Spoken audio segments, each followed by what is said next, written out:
After a 33-year leave of absence from his alma mater, I am pleased to present to you Dr. William Gates.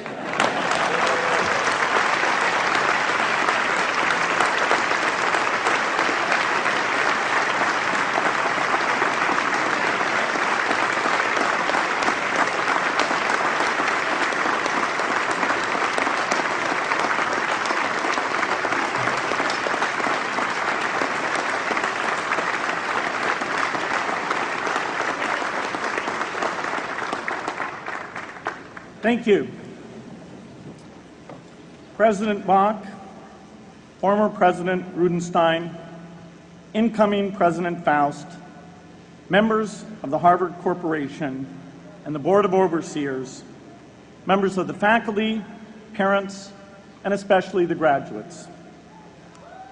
I've been waiting more than 30 years to say this. Dad, I always told you I'd come back and get my degree.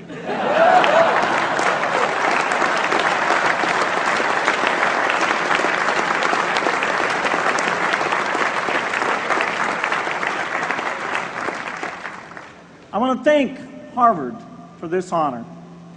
I'll be changing my job next year, and it will be nice to finally have a college degree on my resume.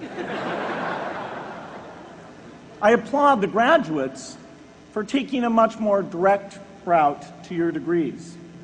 For my part, I'm just happy that the Crimson called me Harvard's most successful dropout. I guess that makes me valedictorian of my own special class. I did the best of everyone who failed. But I also want to be recognized as the guy who got Steve Ballmer to drop out of business school.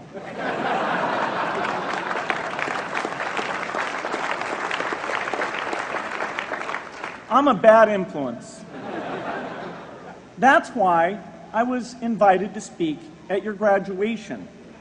If I'd spoken at your orientation, fewer of you might be here today.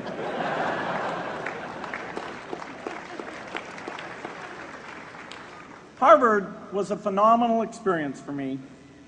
Academic life was fascinating. I used to sit in on lots of classes that I hadn't even signed up for.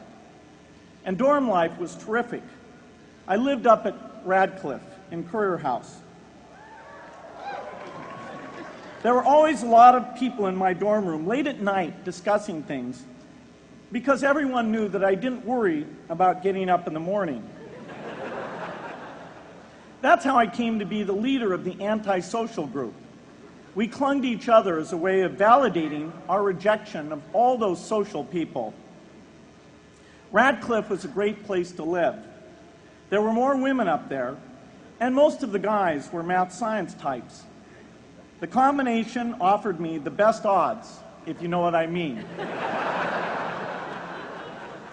That's where I learned the sad lesson that improving your odds doesn't guarantee success.